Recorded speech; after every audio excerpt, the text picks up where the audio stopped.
is from the kitchen of Cece and Lynne Curry. And they're just a couple of streets away from us here in Joseph, where Cece is, she's got about a week left of being a sixth grader, and then she'll go into junior high. And she's got a baker cooker mom, and she is picking up the skills, it looks like. So go ahead, Cece, and tell us about your banana bread. Okay, so this is actually my grandma's one bowl banana bread. I've made it a couple of times before, and what's really great about it is that even after you've added all the other ingredients, you can still add like other things that you want in your banana bread, like chocolate chips, coconut, other kinds of nuts. Mm. So you want to get started? Yeah. Okay. So you want to show them what you have?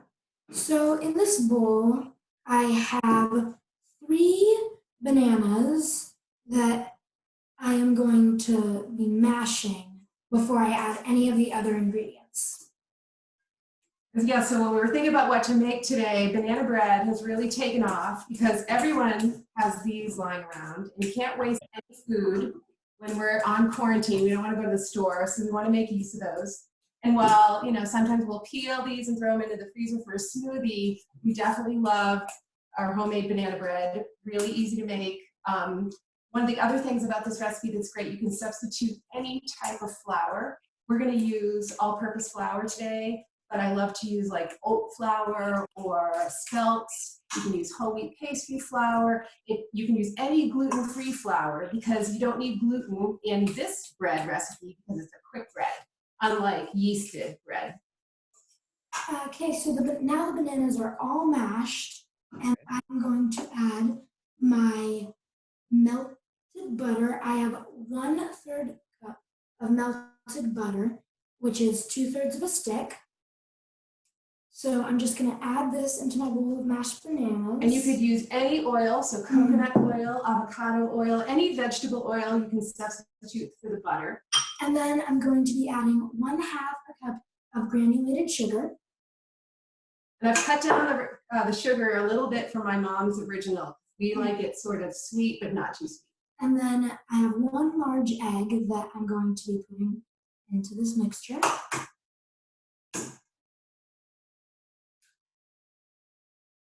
And then I also have a teaspoon of vanilla. Then you should take a whisk and mix it. So we're mixing the wet ingredients first, Cece? Mm-hmm. Yeah. And you just mix it until it pretty much just looks like bananas again, except slightly more mixed. Here comes Mr. Homan checking up on you. Oh, Mr. Homan came to class. After you have all of your wet ingredients well mixed, then you add your 1.5 cups of all-purpose flour or any other kind of flour that you want,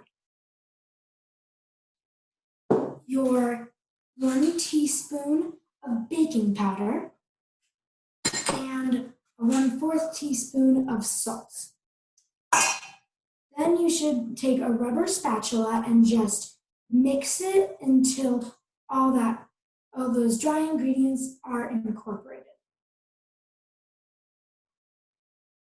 So all these extra dishes are just for the purposes of today. And really you can just dump it into a single bowl and stir. You don't have to make this many dishes. Yeah. But having everything ready and pre-portioned is kind of a nice way to get a head start on things. Yeah, so like I just did a bunch of prep before. And now I tip and show it. actually. So have you got the oven preheating now?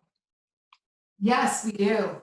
And you want to tell what temperature? And you should, before you even start any of this process, you should preheat your oven to 325 degrees Fahrenheit. Okay. And then now that I have all my flour and other dry ingredients mixed in, I like to add some coconut. I just have 3/4 cup here, and then mix that in.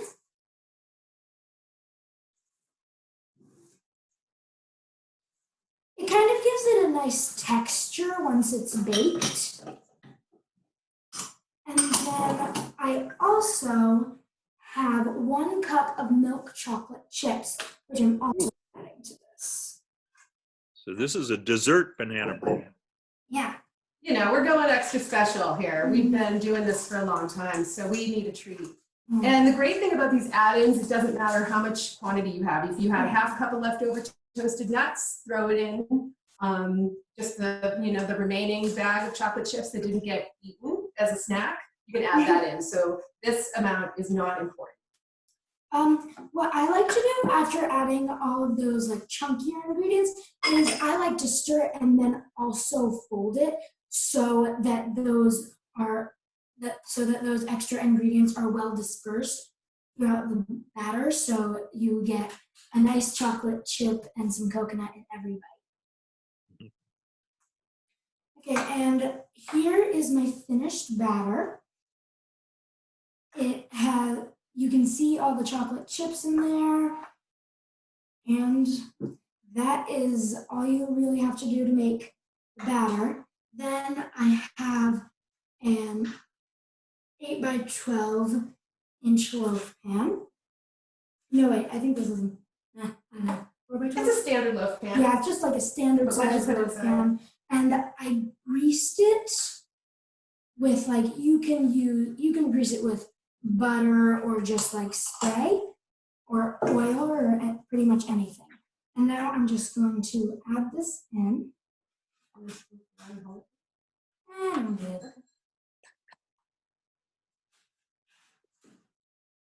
scrape your bowl well so that you get all that you can in, because you don't want to waste any of this yummy banana bread mix.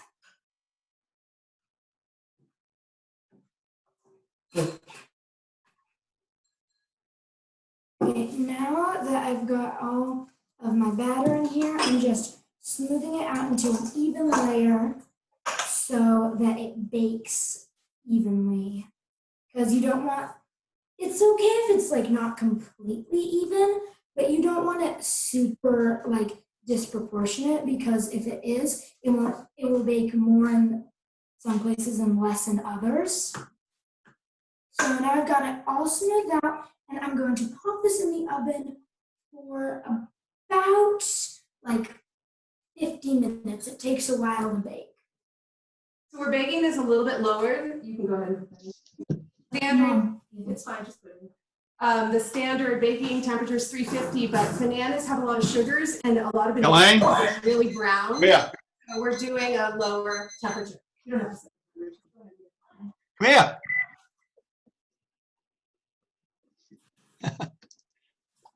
So right here, I have a finished banana bread that we made earlier. And all you have to do to make sure that it's done is just poke a skewer lightly near the center of it. Just poke it all the way through. And if it comes out more or less clean, then your banana bread is finished. Cece, I didn't get how long you bake for? About 45 to 15 minutes. Cece's on. She's doing cooking. Good. Sit down. You can see the screen. There you are there. So now that I know this banana bread is fully cooked, I'm just going to cut off a nice. Your recipe for 1 egg banana bread. It looks really nice and it's a little bit dense, but on the inside it looks really nice. It feels very like fluffy, kind of dense, but it looks great. Is that my piece? Yeah. You can cut a piece? Put that close to the camera so we can see the consistency of it, Cece. You wanna? Yeah. This is just plain banana bread. It doesn't have the coconut or chocolate chips that you saw me add to my batter earlier. It's just plain banana bread. Bread needs a smear of butter, I think. I wish we could share it with all of you. Mm, So that's it, right? yeah, That's all there is to it. pretty much. Mm. Well, I'm getting hungry. We all. So does anybody have any questions for Cece out there? Yeah, oops, I'm still on mute. No, not. Okay, I just wonder, whenever I use flour, I have it from one end of the island to the other. How do you keep it so neat? That's a great question. Did you want to hear the question? Not How are you such a neat baker? honestly, I'm not. So this is Cheryl, and I was wondering, I just asked in the chat if you could put the recipe, write out the recipe on the chat, just the amounts that you used and the temperature of the oven and how long you baked it. So Cheryl, this is on my blog currently, and Okay. I can definitely put the link in we can also do the full recipe, but I have the full Go on your which is blog, and I'll put the version blog of my link blog. on the Well, chat. I actually have a copy of it. Yeah, we printed it out. So it's called One Bowl Banana Bread. It's One bowl banana bread. Okay. so here the chat's coming up. Let's see, I'll read it. Any other questions? Any other questions, comments, anything? It's perfect time for banana bread. Yeah. Well, we won't wait for the new one to come out of the oven, Cece. But thank you very, very much for baking for us. And if your mom if we put the link on it when we record this and put it on our website, then it'll have the link to the recipe, okay? Or to your blog. You want some more blog followers? Why not? Someone started a lot today and said they're liking a lot of the recipes right now because we're all doing more cooking and baking than ever before. So That's right. That's right. It's hard to find flour in the store some days. some days, but there is plenty of flour out there in the supply chain. So, and like I said, you can substitute any flour you have at all, gluten-free flour, anything will work. You can use literally any kind of flour that you want. Okay, I just posted your blog link to the chat, so when it's recorded, people can see it and they can go right to it. Okay. Sounds great. What kind of flour did you use, Cece? We just use all-purpose flour. All-purpose. Okay, good. I tend to like to use a lot of whole wheat flour, so we bake with whole wheat pastry flour a lot and use that in most of our bakes, our pancakes, our quick breads and stuff like that. It tastes so good. But all purpose is always good. Okay. Well, that Nice was to fun. see. You know that you're the first student age person that we've ever had do a brown bag here, I think. Really? You know what else? Did your mom tell you? You get a $25 gift certificate Oh. at the art shop at the Josephy Center. All right? There'll be one with your name on it. We're going to open. It'll be a couple weeks, I think, Cheryl, before we open, right? But you start thinking, you know what's in that art shop. You can get a I Ted can Juby mail it. mug or something cool. Yeah, I can mail it to you guys, but yeah, and you can use the gift certificate towards classes too. So, but we don't have any classes right now, but hopefully soon. That's awesome. Well, thanks, Rich. Thanks, Cheryl. Okay. Thank you. Thank you. Thank you all very much, and thank you for coming, folks. We'll Good see job, you. Cece. Good job. Miss you. That looks like a grandma to me. That is right. That's your banana bread. A very proud grandma, too.